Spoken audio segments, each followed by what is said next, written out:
Welcome to the Daily Vibecasting. Yeah, welcome. Buckle up, everyone, because we are diving straight into what's buzzing on X today. It's going to be rapid fire. What's trending right now? Exactly.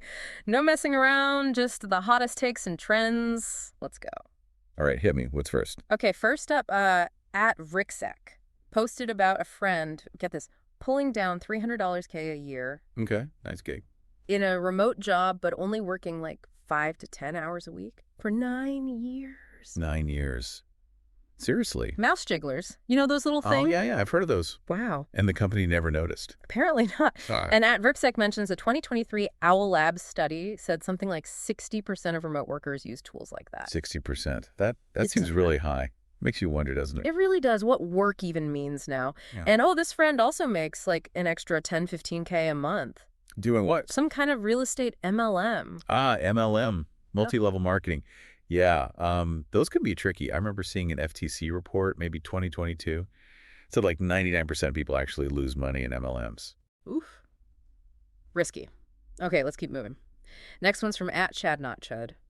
He's questioning Cal AI. You know that app? Takes a picture of your food, tells you the calories. Oh, right. Yeah, I've seen ads for that. What's the issue? Accuracy? Yeah, exactly. He's like, how can it possibly know about, hidden sauces or how much oil was really used? That's a fair point. AI is good, but reading food composition from just a photo, that's tough. Think about dressings, portion sizes. Right. And at @ChadNotChad pointed out, the app literally has a fixed results button. Huh.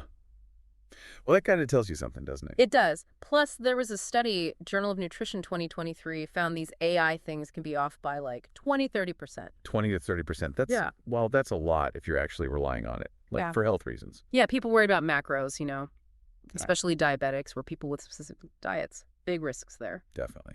Okay, what else is buzzing? Switching gears, tech. At Joe Carlson Show posted about Waymo, Google's driverless cars. Waymo, yeah, they're out there. What about them? Their growth is kind of nuts.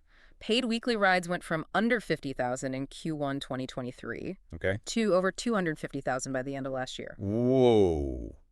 That's a huge jump. People are really starting to use them then. Yeah, that's serious adoption. They use that expensive tech, right? LiDAR and stuff. Yep, LiDAR, fancy cameras. The post mentioned it could be up to $100 per car. Wow. Yeah. That's a barrier to scaling, maybe. But the competition's coming, right? Tesla. Exactly. Tesla's supposed to launch their robotaxi thing next June 2025. And they have a ton of cars already out there. Right, with their camera-based system. Different approach. Could be a real fight. Waymo's got the lead now, but Tesla's scale. Yeah. Yeah, one to watch. Definitely. Okay, next one's a bit heavier. At Jacob Hilton Hmm? posted about Elijah Arenas, Gilbert Arenas' son. Yeah, I know the name. What happened? He crashed his Cybertruck, apparently at high speed, and he was put in an induced coma. Oh, man. That's awful. Is he okay? The coma was due to smoke inhalation, the post said. But at Jacob Hilton also mentioned, kind of surprisingly, no major bodily injuries. Huh. Smoke inhalation sounds bad enough, but no major physical trauma from a high-speed crash. That's No. interesting. Maybe that stainless steel body. Maybe. But it brings up all those Cybertruck safety debates again, doesn't it? The sharp angles, that insane acceleration, 0-60 in like 2.6 seconds. Yeah, it's a unique design. And there are those questions about safety testing before launch. Still, glad he avoided major physical harm. Hope he recovers quickly. Absolutely. Okay, shifting tones again. At Huberman Lab, Andrew Huberman, Oh, yeah, the neuroscientist guy. Love his stuff. What's he sharing? a clip from his podcast Nice. featuring someone named Ryan Sove. And Sove compares pornography addiction. Well, he compares it to crack cocaine addiction. Wow, that's a strong comparison, based on the dopamine pathways, I assume. Exactly. How it hijacks the brain's reward system. The post mentioned needing serious interventions to quit. Accountability software, even residential programs. It really puts into perspective how powerful these behavioral addictions can be, and porn consumption online. It's gone way up, hasn't it? Yeah, the context mentioned 115% increase since 2010 or something. It's huge. Yeah. Important topic Huberman's tackling there. Okay, what's next? Maybe something lighter. Let's do sports. At Raiders, NFL draft. The draft. Okay, who'd they pick? They announced selecting Ashton Janty, running back. Running back, huh? Interesting. The value of RBs in the draft is always a hot topic these days. Totally. But maybe they see something special. The post mentioned maybe pairing him with Brock Bowers, their rookie tight end. Could Right. be dynamic. Could be. Raiders fans must be hoping for the next Marcus Allen, not, no, you know, Ah, right, not Jamarcus Russell. Draft history always looms large there. always. Okay, from the field to space. You got it.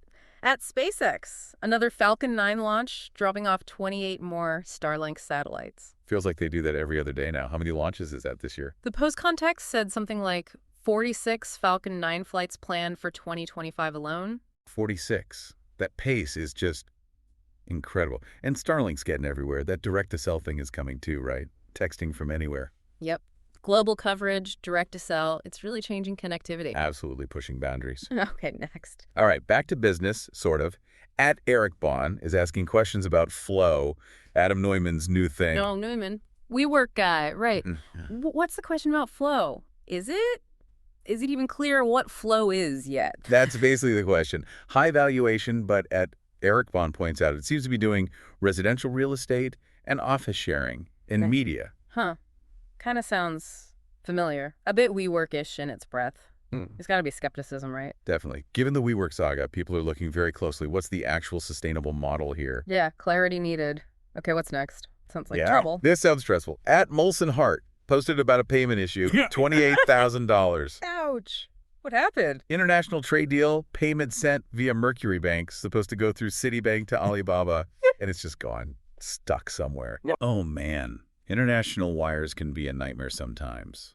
The Post mentioned potential port fees racking up. Yeah. And apparently there were past issues with Mercury Bank's international wires. Not good. Not good at all. You'd think with things like Swift GPI, tracking would be better. Yeah. But 28K's in limbo. That's rough. Hope they find it. Seriously. Okay, let's jump to gaming at Juxtapost. Okay. What game? Oblivion Remastered, showing off the graphics, which look amazing apparently. Unreal Engine 5. Oh, nice. Big visual upgrade then. 4K, 60 FPS. Yep. But at Juxtapose wants to talk about the UI, the user interface. The classic remaster dilemma. Shiny new graphics, but did they mess with the feel? What changed in the UI? Post mentioned tweaks to the compass and health bars. Small things maybe, but they matter to fans. They really do. It's a tough balance updating visuals without breaking that original charm or usability. True. Okay, movie news. At Jeff Cayley. Jeff, what's the scoop? Sydney Sweeney. She's starring in a movie adaptation of Split Fiction. Split Fiction? Wasn't that the co-op game from Joseph Fares, the guy who did It Takes Two? That's the one. Co-op action adventure. And they already have a director, writers. It seems like it's moving fast. Wow, yeah. Game-to-film adaptations are definitely speeding up. Studios seeing big potential there. Seems like it. Okay, a few more quick ones. Crypto at Saylor. Michael Saylor. Ah, Mr. Bitcoin himself. What is he saying now? Still bullish, I assume. Understatement. His post just said Bitcoin is still under $0.1 million. Huh. Just casually framing anything below $100,000 as cheap. Pretty much.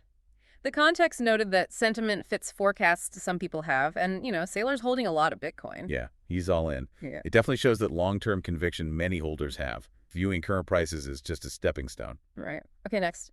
At YouTube asked a question. What was the first YouTube video you ever watched? Oh, wow. Blast from the past. What are people saying? Lots of nostalgia. At King29Beat replied, just saying, 2000s was a vibe. Remember me at the zoo? Oh, totally. Me at the zoo, Rick rolling. Oh, yeah. Yeah, simpler times online. Simpler times.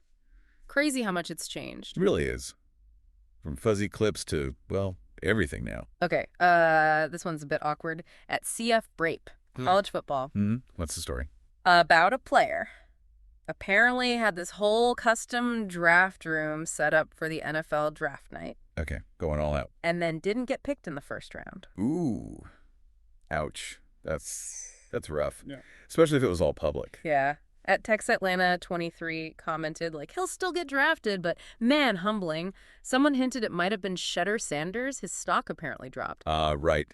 Yeah, the draft is brutal, high stakes, big expectations, not getting picked when you expect to, especially in that green room environment. Tough. Very tough. Okay, changing the mood. Good news. At the Genesis Black announced they got engaged. To at Iter Intellectus. Oh, nice. How'd they meet? The caption was, meet your mutuals, so they met through Twitter. Followed each other. That's cool. A Twitter love story. Yeah. The post mentioned At Analygetis is tied to Dryden Brown and Praxis, that whole scene. Yeah. Seems like a real online community connection there. Awesome. Always nice to see positive connections coming from social media. Okay, what's last? Last one. At Michaela Fuller. That's Michaela Peterson, right? Jordan Peterson's daughter. Right, yeah. What did she post? A family photo announcing she's pregnant, which is lovely news. Oh, that's great. Congratulations to her. Yeah. But the comments apparently got weird. People bringing up Andrew Tate, even though she's married. Oh, boy. Yeah, online comment sections. They can go sideways fast. People just latch on to narratives, I guess. The post mentioned her dad was in the photo, too. Yeah, Jordan Peterson was there. And apparently that brought out comments accusing him of blocking critics. Just a lot happening under a pregnancy announcement. It really shows how public figures, even during personal moments, can't escape the online fray, huh? Everything gets tangled. Totally. Well, that was a whirlwind. That was definitely a vibe casting. Remote work scams, AI fails, robo-taxes, Cybertruck crashes, addictions, drafts, space engagements. Everything. All buzzing on X today. We just scratched the surface, really. Yeah, hopefully gave you a good snapshot of what people are talking about right now. For sure. If any of that caught your ear, definitely go check out those X accounts we mentioned. Dive deeper if you want. Absolutely. There's always more scrolling to do. And that is your daily vibe casting. Catch you next time.